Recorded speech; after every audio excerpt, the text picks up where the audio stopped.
Olá, meus queridos amigos, meus amados irmãos. Momento devocional, momento de nós falarmos com Deus, momento de refletirmos na palavra dele. Eu sou o pastor Sinésio e esse é o Pão Nosso de Cada Dia, um quadro do seu canal, a palavra responde.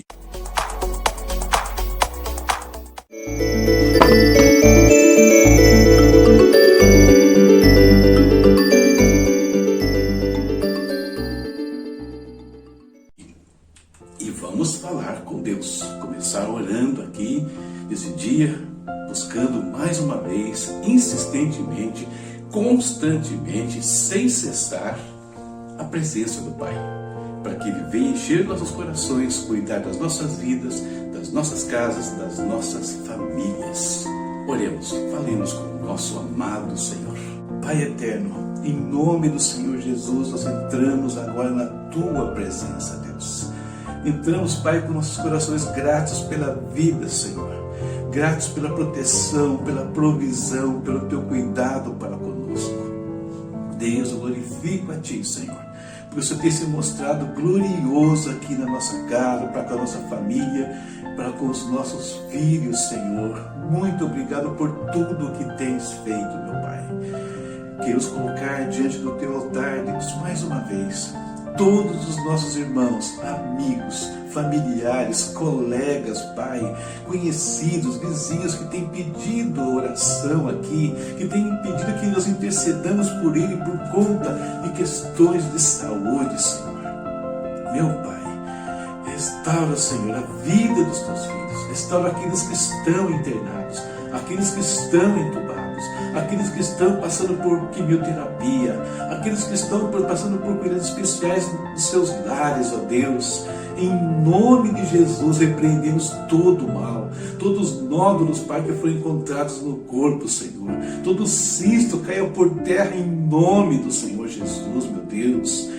Pai querido, visita, Senhor, essas vidas. Traz saúde, Pai, libertação completa agora e no nome do Senhor Jesus Cristo. Opera nesse momento, nesses que estão participando dessa oração, dessa intercessão, ó Deus amado. Atende o nosso clamor, atende o clamor daqueles que oram também por outras pessoas que nós nem conhecemos nesse instante, mas que o Senhor conhece profundamente, Pai. Pedimos a Deus, sê com eles. Oramos também em relação à questão financeira, oramos em relação às portas de trabalho que precisam ser abertas na vida de muitos.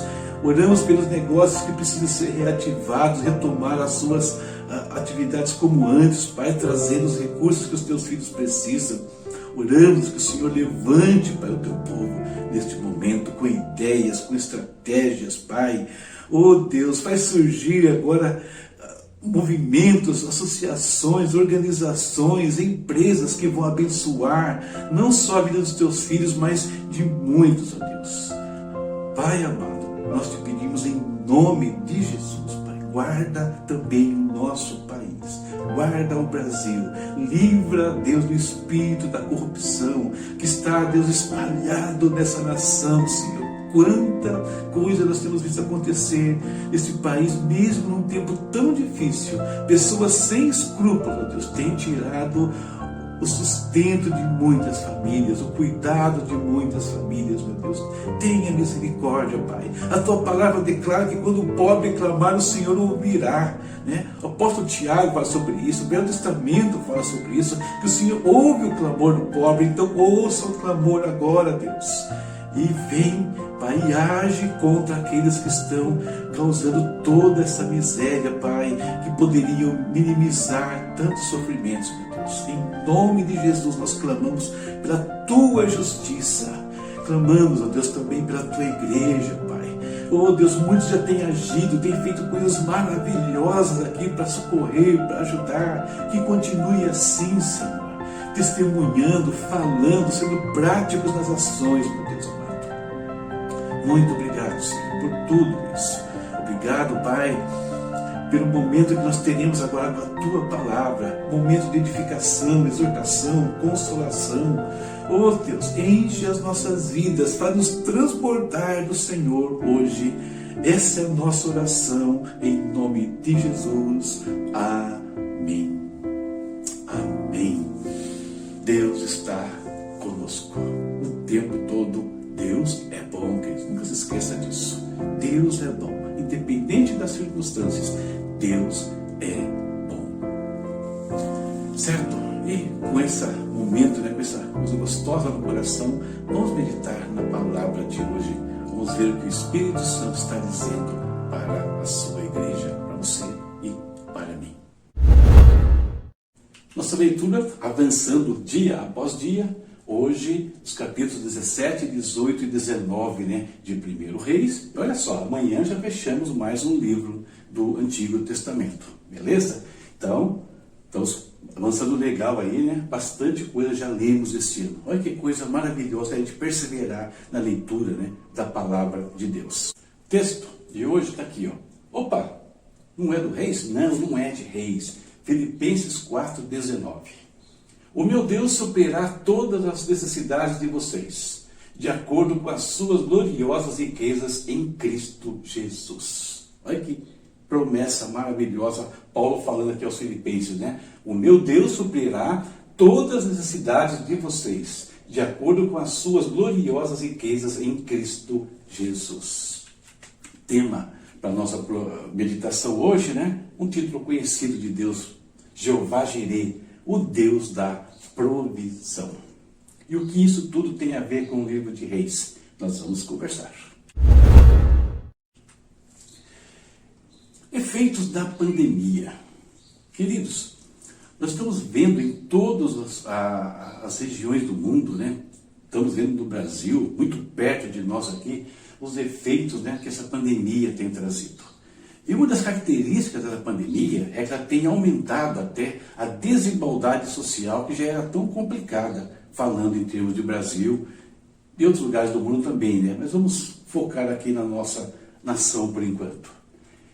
Então, desigualdade que vai levar muitas pessoas, levou muitas pessoas a ir para a rua. Cresceu o número de habitantes, de moradores de rua. Terrível, coisa triste, principalmente nas grandes cidades, como é o caso aqui de São Paulo. Problema ainda com a segurança alimentar. Muita gente precisando de socorro, nessa questão de alimentos, das coisas básicas para o seu dia a dia. E o que é importante observar que esses efeitos atingem todo mundo. Inclusive, muitos filhos de Deus aí estão passando por situações bastante adversas. Ou seja, todos estão experimentando algum tipo de efeito dessa pandemia em algum instante. Só que a gente percebe que nesse contexto todo o Senhor Deus age. E Deus age de diversas maneiras. E Deus pode usar qualquer pessoa para suprir uma necessidade alheia, uma necessidade um do outro. Qual é o nosso lugar? Qual é o nosso papel dentro desse contexto? Onde nós estamos no meio dessa pandemia? No meio dessa possibilidade de sermos instrumentos de Deus ou até sermos ajudados por Deus. Onde nós estamos? Então, preste atenção na nossa meditação de hoje aí e veja onde você se enquadra em toda essa situação. Deus opera por meio de pessoas. Quando se fala em provisão divina, Deus ele vai operar em muitos momentos usando pessoas. Isso é muito claro nas Escrituras. E quando se fala em Deus usar pessoas para suprir a necessidade de outras, tem duas considerações que nós podemos observar e extrair dos capítulos de Reis de hoje. Porque nesses 3 capítulos aqui, nós encontramos uma forma de provisão. Algumas pessoas sendo assistidas de alguma maneira. E nós vamos ver que elas foram ajudadas por pessoas. Nessas ajudas que foram feitas por pessoas, vamos ver 2 considerações importantes. A primeira consideração, eu quero falar da viúva de Sarepta. Olha só, Israel atravessava uma crise ali que durou 3 anos e meio. É uma crise de fome, uma seca terrível se abateu sobre a nação israelita. Isso já, por si só, já era um problema enorme para muitas famílias, para muitas pessoas. Mas esta mulher tinha um outro problema, um outro agravante. Ela era uma viúva. E uma viúva, numa sociedade patriarcal como era Israel, era um problema sério. Tanto que você encontra no Velho Testamento e até algumas referências no Novo Testamento falando dos órfãos e das viúvas. Pessoas que ficaram em situação muito difícil quando perdiam os pais ou quando perdia pelo menos, né, o marido ali. Olha o caso que aconteceu com Noemi, lá no livro de Ruth, né, também conta a história dela. Então, essa mulher está numa situação de crise. E no meio dessa crise, surge lá um profeta e fala com ela. Pede um pouco de água, ela tinha água, deu água para o profeta, e ele pede então que ela faça um pedaço de um pão para ele comer. Ele estava com fome. E aí ela abre o jogo. Fala, ô meu profeta, sinto muito. Tudo que eu tenho em casa é um pouco de azeite e um pouco de farinha. Eu vou fazer um bolo, vou comer uma parte eu, outra parte o meu filho, e depois disso nós vamos morrer, porque é tudo que nós temos em casa. Aí então o profeta diz o seguinte para ela. Pois assim diz o Senhor, o Deus de Israel, a farinha na vasilha não se acabará, e o azeite da botija não se secará, até o dia que o Senhor fizer chover sobre a terra. Ela foi e fez conforme Elias lhe dissera. E aconteceu que a comida durou todos os dias para Elias e para a mulher e sua família. Pois a farinha da vasilha não se acabou e o azeite na botija não se secou, conforme a palavra do Senhor proferida por Elias. Então aqui nessa primeira consideração a fazer, um tempo de que pessoas precisam de ajuda, essa ajuda pode vir por meio de pessoas, é que, queridos, não depende, né? A nossa ajuda, nós podemos ajudar, melhor dizendo, pessoas, independente do que a gente tem. Use aquilo que você tem, não importa a quantidade, não importa se muito, se pouco, qualidade, não importa. Use o que você tem para socorrer, né? E abençoar servos de Deus. Usa isso. Seja a fonte de bênção na vida de alguém. Outro ponto importante aqui, essa atitude, quando nós cremos nisso, né, e não ficamos olhando para a quantidade, o que vai acontecer com a gente, mas abrimos o nosso coração e repartimos aquilo que Deus nos deu naquele instante, tal atitude pode salvar aquela pessoa da morte ali, da necessidade dela, e pode acabar salvando a nós mesmos. É o que aconteceu com a viúva. A fé que ela deposita nas palavras do profeta, a atitude dela então de fazer como o profeta ordenou, salvou todo mundo, inclusive o profeta. Hein? Todos eles foram assistidos por Deus durante aquele tempo. E por último aqui, né, às vezes nós temos uma tendência em momentos de crise de achar que aquilo que a gente tem que ser guardado só para nós, né? Senão a gente vai passar necessidade. Não pense assim. Quando Deus te der uma palavra de ajudar alguém, não tenha medo. Ajude, abençoe. Vai ser o último que eu tinha. Abençoe. Deus vai honrar a sua obediência, Deus vai honrar a sua atitude e vai socorrer você também. Creia nisso. Veja o que aconteceu com essa mulher. A segunda consideração é em relação ao Obed, o mordomo de Acabe. Bom, esse mordomo de Acabe nós vimos ali, ele está trabalhando para o rei e numa dessas andanças com o rei encontra com Elias e na conversa com Elias, olha o que ele diz ao profeta. Por acaso não ouviste, meu senhor, o que fiz enquanto Jezabel estava matando os profetas do Senhor? Escondi 100 dos profetas do Senhor em 2 cavernas, 50 em cada uma, e os abasteci de comida e água. Olha que coisa interessante. Então, nessa segunda consideração, o ponto é o seguinte. Use a posição que Deus te deu para abençoar e socorrer servos de Deus. Deus coloca você em posições estratégicas em alguns momentos, coloca a coisa nas suas mãos para que você possa socorrer a outros. Obed, o mordomo de Acabe, tinha acesso ali às reservas do rei. Né? O rei, certamente, no meio daquela crise, tinha as suas reservas e tinha como sobreviver bem. Tanto é que ele consegue sustentar 100 homens, né? 100 profetas com comida e com água. Durante 3 anos e meio ele estava fazendo isso. Entenderam? Então, use essa posição. Isso nos faz lembrar do que fez a rainha Esther, lá no outro livro que a gente vai ler ainda, né? Aqui no nosso processo de ordem cronológica. Mas também uma crise se abate sobre os judeus ali, ela estava no palácio, e aí o tio dela diz o seguinte, Ele mandou dizer para ela assim, ó, não pense que pelo fato de estar no palácio do rei, de todos os judeus, só você escapará. Pois se você ficar calada nesta hora, socorro e livramento surgirão de outra parte para os judeus. Mas você e a sua família, e a família do seu pai, morrerão. Quem sabe se não foi para um momento como este que você chegou à posição de rainha. Então Mardoqueu falou, Esther, pensa bem, Deus te colocou nessa posição como rainha agora, tirou você lá da pobreza, te exalta dessa maneira, à toa? Não, Deus tem um propósito com isso. E talvez seja esse o momento de você livrar o seu povo da morte.